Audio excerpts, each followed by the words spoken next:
Hey, what's up, everybody? It's WODU Studios, the best in college radio, hosting KBR Sports, the best sports talk show of your 24-hour day. I'm your host, Brendan Nabin. To my left is my co-host, Rashad Pinnell, and to my right is my co-host, Khalid Lewis. We're wishing everybody a good morning and early happy Thanksgiving because everybody's about to soon go on break for Thanksgiving. You know, we are definitely. So we won't be on Thursday morning from 10 to 11, but we will be on the following week on Tuesday and Thursday. So if everybody turns on at 10 a.m. is wondering, hey, where's KBR Sports at? We're gonna be eating some turkey now. That's what we're gonna be. We're gonna be grubbing early Thursday morning. Yeah, of course. Turkey and cinnamon buns, bro. Cinnamon buns. The cinnamon He ain't lying though. The cinnamon lying. rolls is always there, bro. It's Yeah. a tradition. He ain't lying. It's like the peach cobbler. What? It's Wait, what? Rose. You know how like everybody else has the peach cobbler? But see, you had to have the peach cobbler. You gotta have sweet to potato have the, pie, my man. Nah, man. He You said gotta the sweet have the, potato you gotta have pie. the cinnamon roll that you gotta bake yourself. You know those swirly chunks. You Yeah. gotta put ice on yourself. Yeah. It drips off the side. It gets stuck on the bottom. That's what you want. That's what you want. Get that. You're all diabetic. Yo. You're all diabetic. This man's dreaming about the eyes, and he said, "Oh, the way it just Instant high blood pressure. yeah." Cholesterol. It's Thanksgiving, bro. You're right. That's- You don't They care don't about care. it. That's the ultimate. No cheat day. repercussions. Yeah, That's it the all ultimate goes. cheat day. It all goes to the background. You don't even care about it. Like your body is just disregarded on You Thanksgiving. can't do this. Exactly.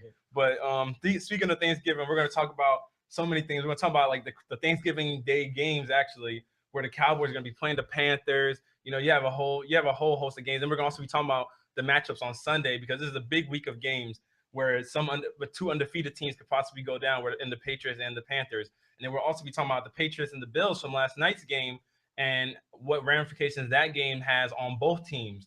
And then we'll go into whether or not the Panthers can stay undefeated, because now, you know, they played great all season, but now they're going to play a Cowboys team that has Tony Romo, who's picked up momentum. So we'll get into that. And then we'll also talk about Ohio State. And after their first loss, it seems as though the team is unraveled a bit with Ezekiel Elliott, you know, kind of coming out and putting the coaching staff on blast, and him and Cardell Jones, you know, putting out their intentions to declare for the NFL draft. So we'll talk about all those things today. But starting off, we'll talk about the Patriots and Bills, where the Patriots won last night 20 to 13. My fault, 20 to 13. It wasn't exactly the same surgical procedure that Tom Brady dissected them with last time they played, but he had a pretty good game against them. And this is a Bills team that everybody was feeling kind of uneasy about this game because one, the Patriots without Julian Edelman, and then two, their line has been so sketched. They've had 20 different offensive lineman rotation matchups, like all different kinds of blends. Like they had an offensive lineman who just last week played left tackle, who was playing right tackle this week. So there's just so many different things they've been doing with their offensive line.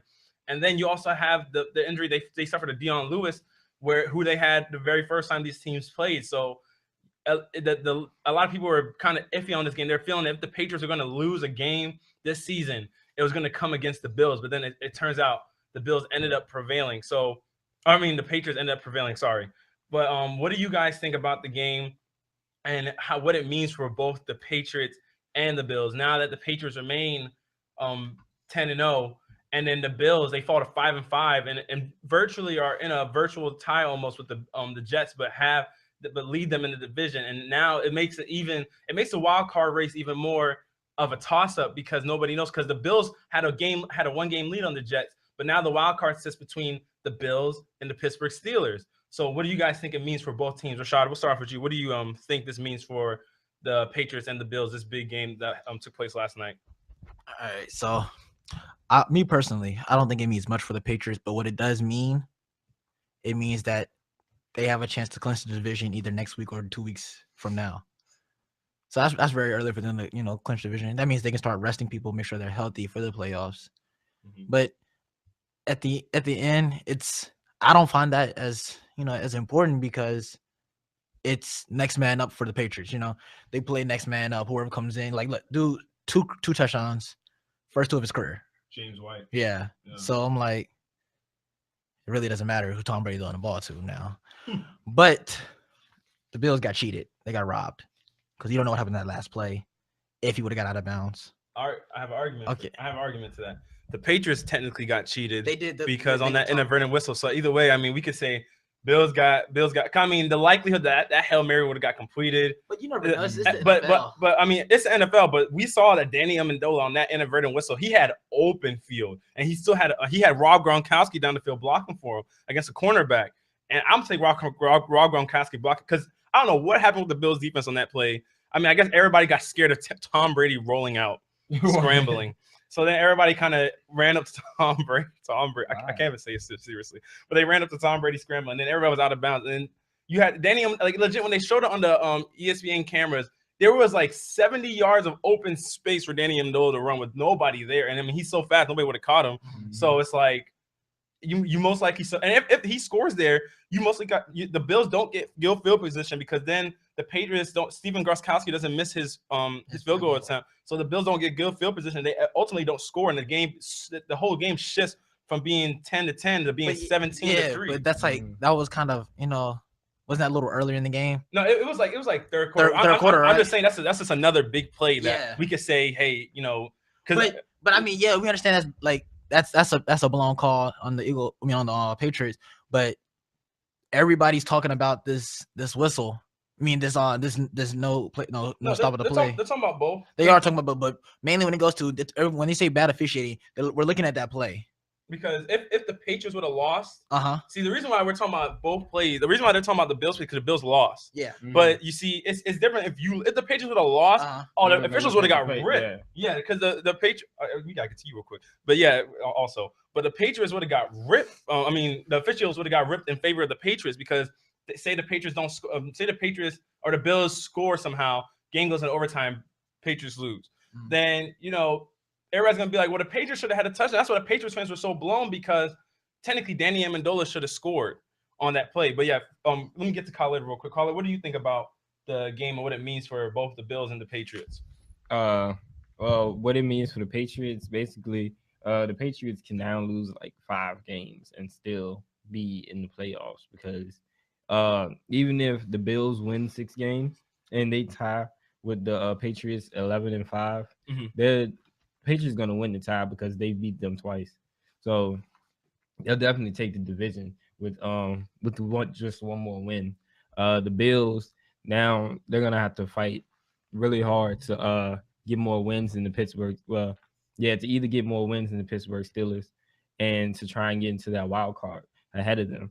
I think it kind of put them and the Jets in like a shaky situation because now the Jets and the Bills are fighting for the wild card race against the Pittsburgh Steelers. Yeah, there's a lot of teams that apparently seem to be in the hunt. And I mean, the game yesterday, I mean, it's not like the Patriots came out and just owned the Bills. Yeah, because I mean, when you look at the total, like the stats versus one another, Patriots had 18 first downs, Bills had 16. Total plays, the Bills ran 68, Patriots ran 62. Total yards, the Patriots had 356, Bills had 319. And the Bills had more rushing yards while the Patriots, of course, had more passing yards. Mm-hmm. And the Patriots suffered more from penalty yardage than the Bills did. And the Bills had more time of possession.